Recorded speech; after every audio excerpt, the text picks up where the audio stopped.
Assalamualaikum warahmatullahi wabarakatuh. Ketemu lagi ya di video ini. Di video ini saya ingin menunjukkan bagaimana cara menginstal NeoFeeder based on Docker ya. Seperti yang kita ketahui bahwa Dikti itu merilis aplikasi PDDikti Feeder yang versi terbaru. Jadi di sini ini kita lihat dirilis tanggal 3 Januari. Jadi namanya adalah NeoFeeder. Namun filenya boleh diunduh itu di sekitar tanggal 25 gitu ya. Jadi NeoFeeder ini membawa perubahan-perubahan pembaruan terbaru. Jadi dibandingkan dengan yang feeder 4.1 atau yang versi terakhir. Jadi dia yang pertama itu tampilan lebih fresh, kemudian upgrade teknologi dari monolitik ke microservice, kemudian multi platform. Jadi multi platformnya ini dia menggunakan teknologi Docker. Kemudian kalau feeder 4 dari feeder 1 sampai feeder 4.1 itu untuk pembaruan aplikasinya kita melalui patch. Jadi kita install patch. Kalau di NeoFeeder ini sepertinya bisa langsung kita update dari aplikasi. Dan yang tentunya yang terakhir ini adalah terintegrasi dengan Kampus Merdeka. Oke. Nah,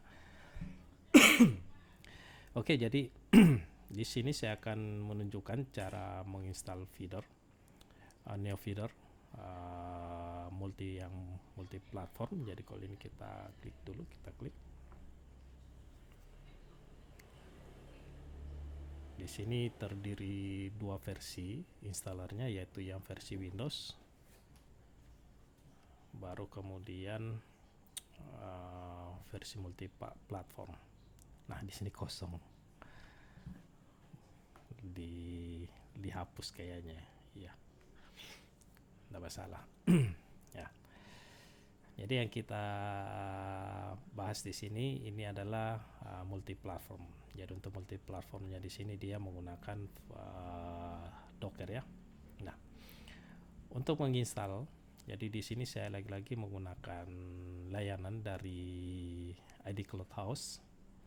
Jadi ID Cloud House ini dia mempunyai layanan berbasis cloud. Jadi kita bisa create instant.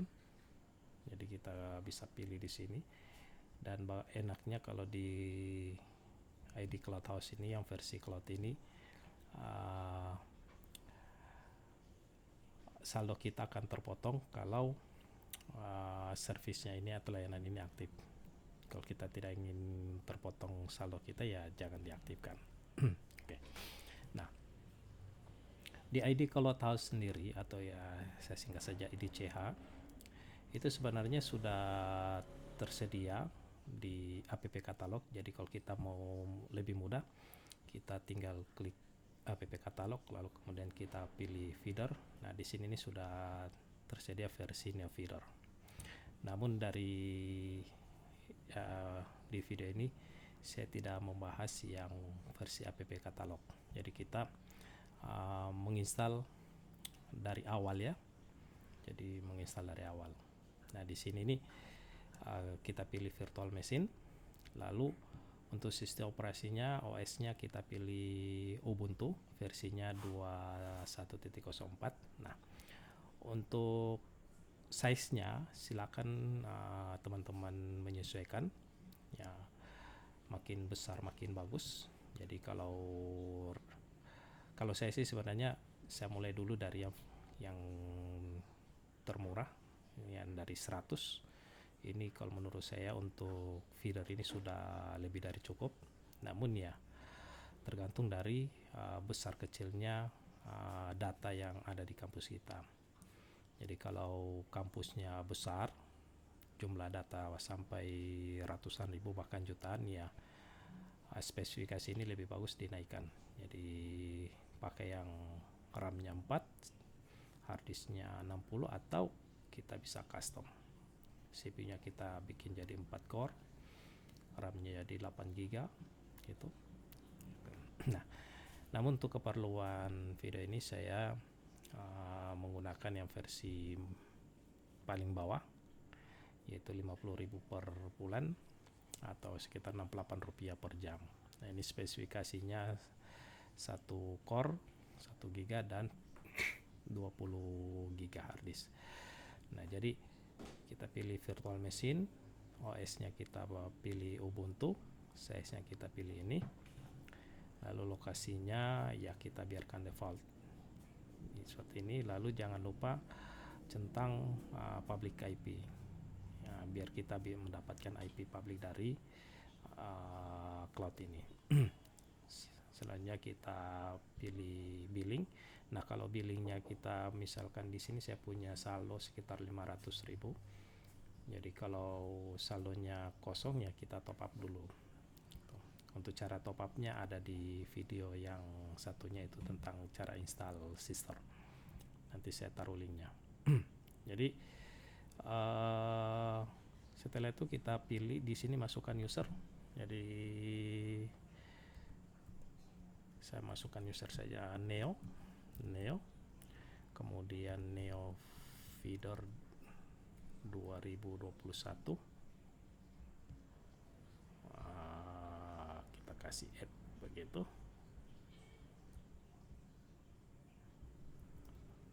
Nah, oke, jadi kita copy lagi. Baru kemudian di sini resort name. Nah, di sini saya sudah punya instan yang namanya Neo, kemudian Feeder. Ya, di sini saya namakan saja terserah, ini artinya ini hanya untuk tanda pengenalannya. Jadi Neo testing, Neo 2022 misalkan. Ya, Neo 2022. Setelah itu ya kita create. Kita tunggu. Kita tunggu sampai di sini 100%. Ya, jadi di sini sudah saya buatkan artikelnya tadi ya. Nah, ini saya sementara push profile. Yang ini dari sini. Ini. Jadi yang jalan ini 229 ini dari sini. Jadi ini sementara push profile. Oke. Nah, sambil menunggu ini selesai, kita siapkan apa yang dibutuhkan. Yang dibutuhkan yang pertama itu adalah profile. Jadi mari kita download profilnya dulu. Di sini untuk profilnya saya gunakan profil yang 14 Juli 2021. Saya tidak membuat profil baru. Jadi ini kita download.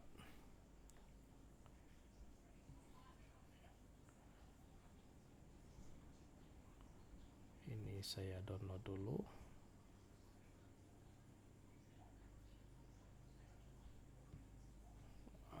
Ini izinkan unduh. Nah, jadi kalau ada yang sering bertanya, download profilnya kok enggak bisa. Nah, jadi biasanya di blog tadi. Jadi kalau muncul pesan tadi tidak bisa login, tidak bisa download, ya tinggal kita izinkan saja. Jadi ini proses download ya. Kita tunggu.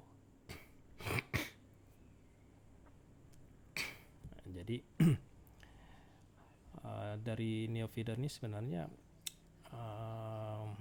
tampilannya memang dari UI-nya, user interface-nya memang lebih fresh dibandingkan feeder terbaru. Jadi kalau ini ya, kalau kita lihat di feeder versi 4.1 ini tampilannya memang kurang menarik. Jadi kalau kita bandingkan dengan feeder Neo Feeder, ya tampilannya Neo Feeder ini sebenarnya lebih fresh. Hanya saja kalau berdasarkan pengalaman UI yang model-model begini ini sebenarnya biasanya kurang bersahabat dengan laptop atau PC dengan spesifikasi rendah. Kenapa saya bilang kurang bersahabat?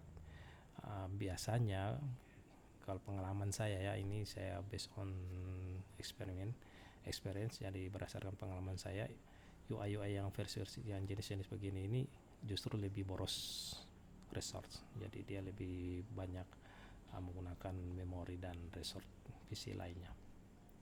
Oke, ini sudah selesai, jadi kita tunggu sampai ini selesai ya. Nah, jadi kalau kita mengikuti panduan, jadi kalau kita mengikuti panduan yang ada di sini, ini saya sudah download.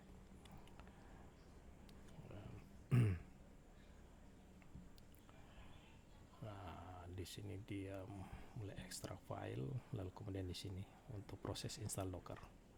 Namun untuk install Dockernya kita tidak menggunakan cara ini, tapi kita menginstalnya langsung yang sudah berada di sistem operasinya. Oke, ini sudah jalan. IP-nya kita dapat yang ekor 185. Nah, sekarang kita akses SSH-nya. Kita yes. Tadi neofeeder at 2022. Aduh. Neofeeder at 2021. Oke. Nah, jadi ini kita sudah masuk. Nah, pada umumnya saya untuk server-server yang baru seperti ini itu saya selalu melakukan update terlebih dahulu. Namun ya di sini untuk mempersingkat waktu, jadi proses update dan upgrade itu saya tiadakan. Jadi kita langsung install Dockernya.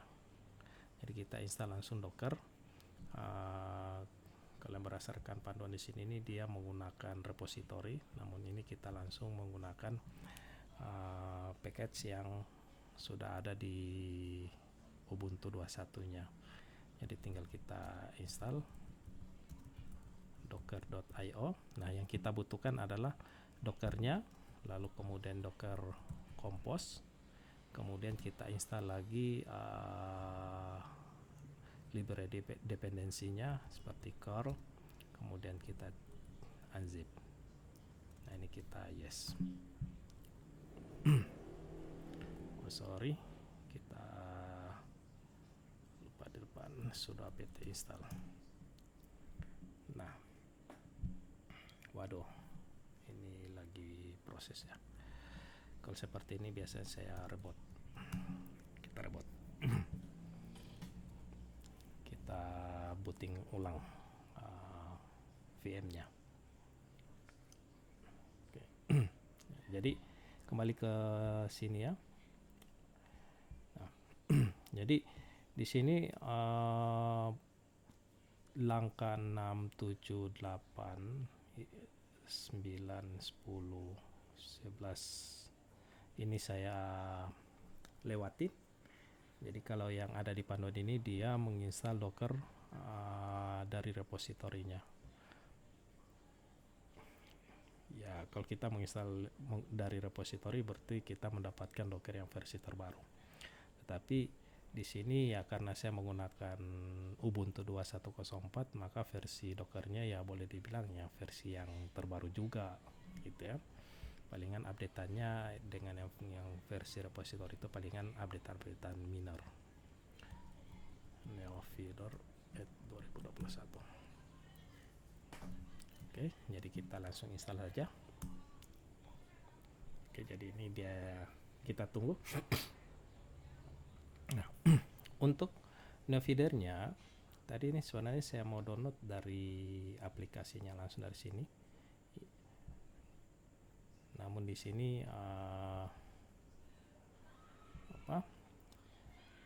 filenya dihapus. Jadi saya menginstal dari yang sudah yang sudah saya simpan di server saya. Jadi aksesnya dari halaman ini. Kita tunggu sampai 100%.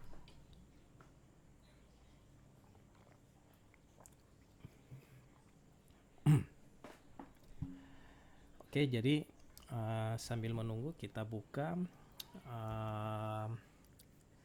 Secure FTP. Jadi kalau di sini saya menggunakan Sabardak. Kalau di Windows mungkin bisa menggunakan WinSCP. Nah, Secure FTP ini kita butuhkan untuk mengcopy file prefil ini. Oke, ini sudah selesai. Kita clear, lalu kemudian kita download neofeedernya. Oke, kita download, selesai.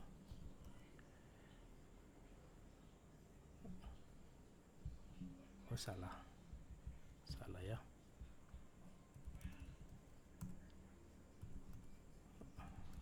Kita salah download. Oke, ini sudah. Kita rename format zip. Oke, itu lalu kita unzip.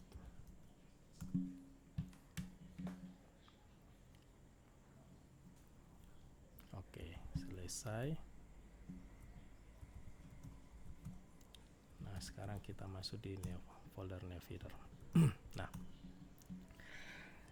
jadi kalau kita lihat di folder neofeeder ini, dia ada file. Jadi kita fokus di file docker file, lalu kemudian docker compose.yaml. Yang pertama, saya ingin modifikasi sedikit file docker filenya untuk yang dimodif. Kalau di sini saya menambahkan minye. Jadi ketika proses build update ini dia langsung confirm yes, lalu kemudian setelah update ya kita jalankan upgrade itu. Jadi di sini saya tambahkan minye, kemudian di sini saya tambahkan apt-get minye slash. Nah, selanjutnya kita di sini kalau kita lihat di sini, ini dia menggunakan Node.js versi 10. Nah, sementara versi 10 ini boleh dibilang sudah deprecate. Jadi ini kita update ke versi terbaru. Kita cek di sini yang versi terbaru. Jadi kita lihat ini Debian.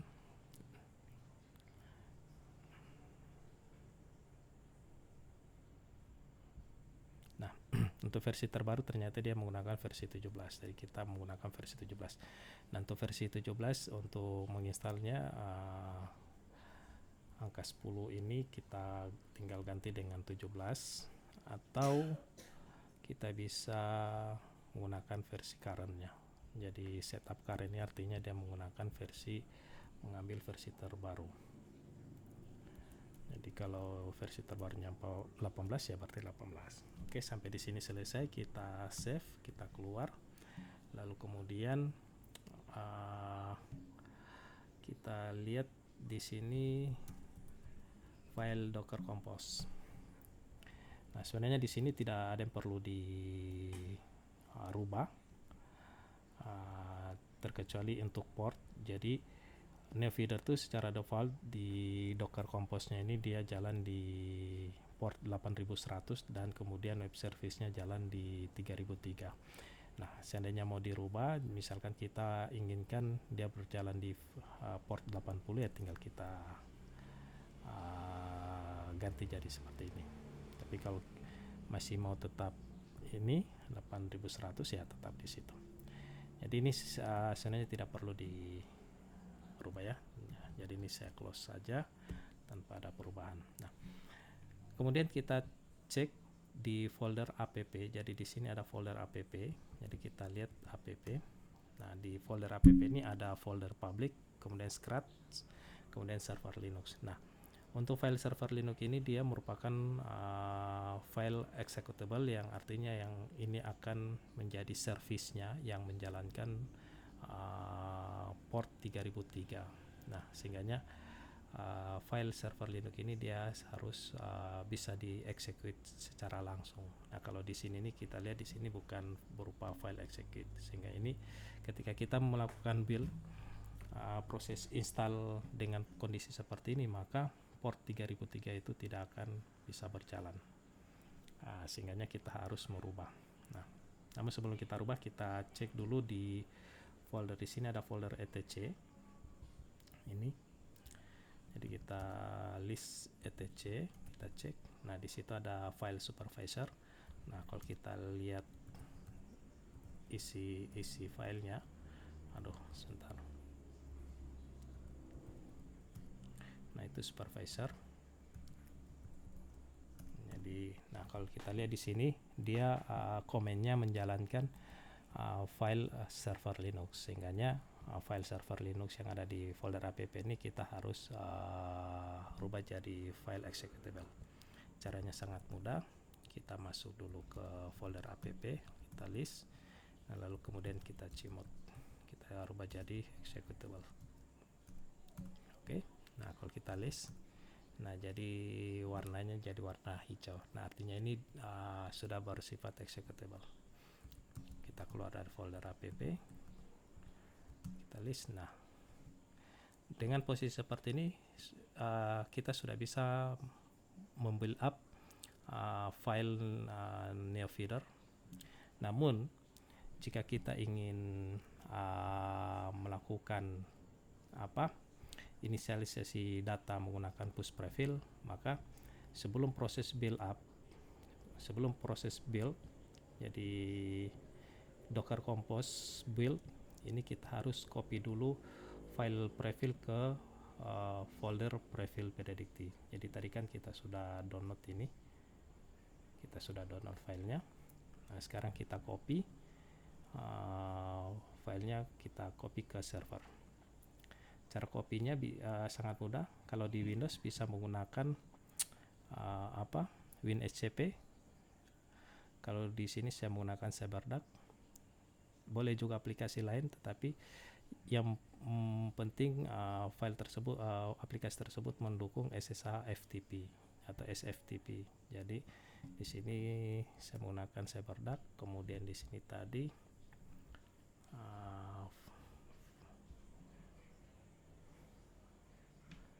usernya Neo, kemudian NeoFeeder at 2021. Ini saya hilangkan. Oke, allow. Oke, nah di sini sudah terbuka. Kita masuk ke folder prefill. Nah, kemudian kita kopikan, kita upload ke server prefill tadi.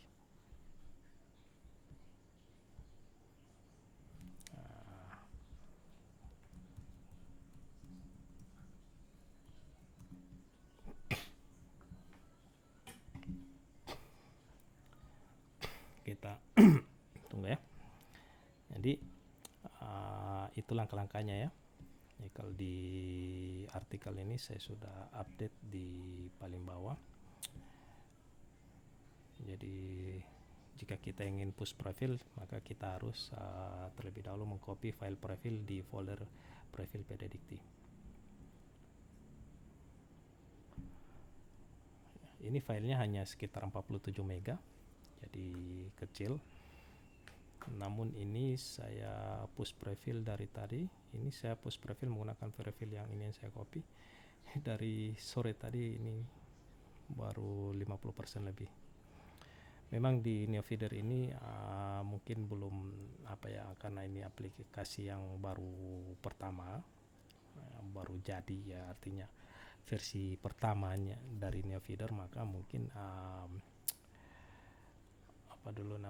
performance-nya belum terlalu maksimal ya. Jika dibandingkan dengan feeder 4.1, ini untuk push prefill yang hanya 40 mega itu kurang, tidak sampai berapa menit sudah kelar. Oke, ini sudah selesai. Jadi itu sudah selesai. Jadi kalau kita list di folder prefill, oke, ini sudah selesai. Nah, kalau sudah selesai seperti ini, selanjutnya kita tinggal build image-nya. Kita sudo docker compose build. Jadi kita tunggu. Proses build ini lumayan memakan waktu, dan ini tergantung dari cepat atau tidaknya, sebenarnya tergantung dari kecepatan internet yang kita gunakan. Nah, kalau di ID Cloudhouse ini kecepatannya lumayan kencang ya. Jadi prosesnya lebih cepat. Nah, ini lumayan agak lama ya, karena dia menginstal ya. Jadi kalau kita bedah filenya, jadi di sini saya docker file.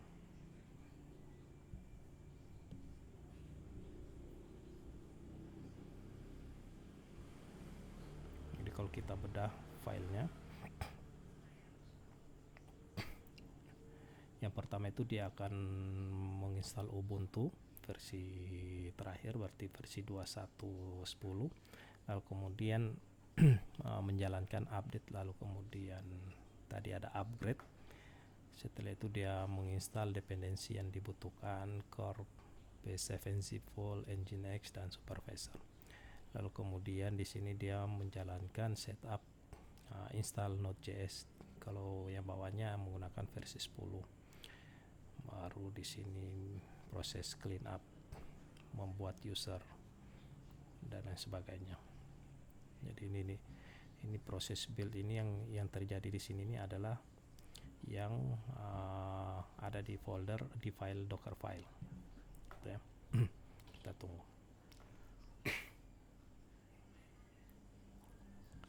Nanti setelah build itu kita aktifkan kontainernya menggunakan perintah docker compose up. Nah, ketika kita jalankan docker compose up, itu dia menjalankan file yang ada di docker YAML. Nah, jadi di sini dia akan membuild up docker file lagi, kemudian image-nya dia bikin image baru, new feeder, container name. Jadi nanti ada image new feeder, lalu kemudian dia buat container yang namanya app-predicti yang status restartnya unstopped, kemudian portnya 8100. Nah, volumenya dia mengcopy file Nginx yang ada di folder Nginx ini, jadi file nginx.com conf itu ke etc Nginx ini. Kemudian dia install service db-predicti kontainernya ini, kemudian datanya dia mengacu pada pgsql folder data. Jadi kalau kita mau modifikasi database sebenarnya mudah ini ya. Kemudian ini network, ini kita biarkan secara default. Kita cek, masih lama karena ini dia ada proses update lalu kemudian upgrade, dan memang agak lama. Kita tunggu saja. Nah, jadi kalau kita lihat di sini, ini kita baru sampai di proses build, baru kemudian nanti ini kita aktifkan. Nah, ini dia baru proses install Node.js versi terbaru ya, versi 17. Nah, jadi ini dia sudah menjalankan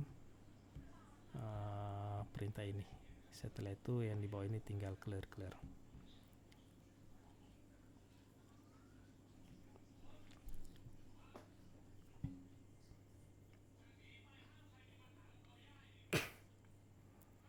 Kita tunggu sampai selesai.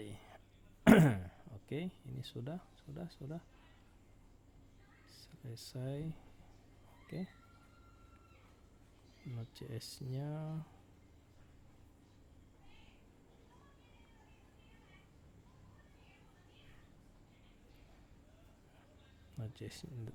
proses install Node.js.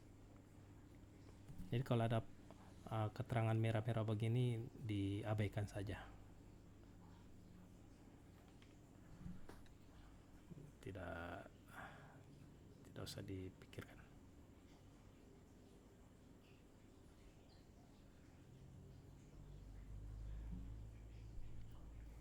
Kita tunggu sampai selesai, memang agak lama. Nah, di sini sudah proses clean up di sini, kemudian menambahkan user baru, user add user ww ya. Oke.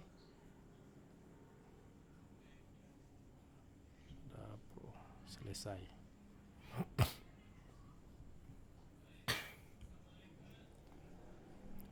Oke. Selesai ya. Tinggal supervisornya.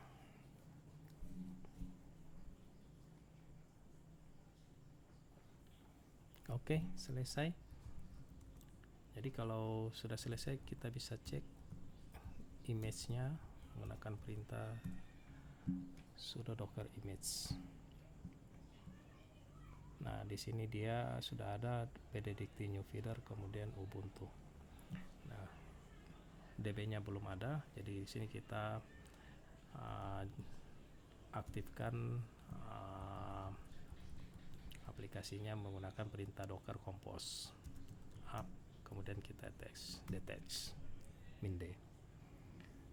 Nah, di sini prosesnya juga lama atau tidaknya ya tergantung kecepatan internet ya, karena di sini dia ada mendownload Postgres versi 12. Jadi kalau kita lihat, jadi di sini dia menjalankan file docker compose. Jadi ini ya. Ini new feeder sudah, yang db-nya ini sekarang.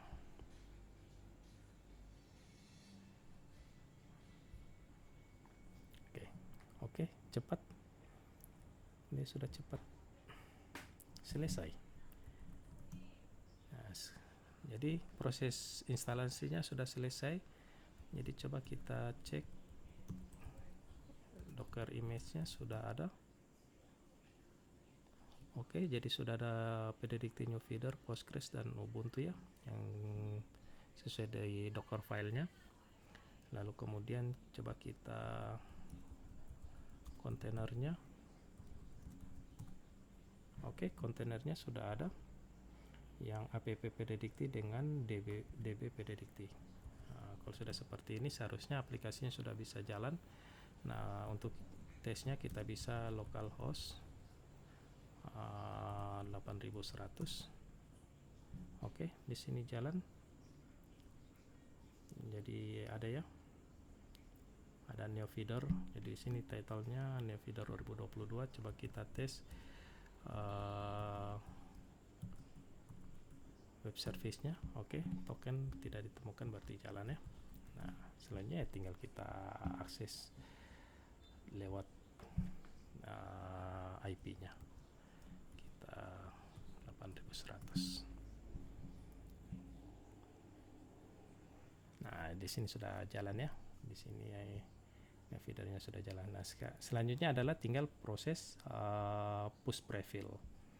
Jadi tadi kan kita sudah mengcopy prefillnya. Jadi untuk push prefillnya kita copy kode registrasi. Lalu kemudian ini kita next saja. Nah, ini pop-up ini sangat-sangat mengganggu sekali ya. Jadi untuk proses inisiasi data itu ada dua cara. Yang pertama inisiasi data menggunakan prefill. Jadi kita push prefill, tinggal kita kopikan sini, atau inisiasi data menggunakan migrasi data migrasi data dari feeder versi 4.1. Tetapi untuk di sini kita menggunakan inisiasi data menggunakan push prefill. Jadi kita kopikan kode registrasi yang ada di sini. Kemudian kita copy, baru kemudian kita execute. Nah, jadi seperti itu ya. Jadi ya ada yang bertanya bagaimana cara push prefill di NeoFeeder yang berbasis Docker. Ya caranya adalah sebelum image-nya di build dan diaktifkan, dijalankan, prefillnya harus kita kopikan ke folder ke folder prefill PDDicty gitu ya. Jadi folder yang ada di sini. Setelah itu kita build, lalu kita running. Oke, jadi ini tinggal kita tunggu sampai selesai. Oke, sekian ya untuk video singkat ini. Jadi next kita akan review app katalog dari feeder yang ada di sini ya. Jadi kalau tadi ini kita menginstal NeoFeeder dari awal, maka video berikutnya kita install NeoFeeder menggunakan app katalog yang ada di ID CloudHost. Oke, jadi sekian untuk video kali ini. Semoga bermanfaat. Terima kasih. Assalamualaikum warahmatullahi wabarakatuh.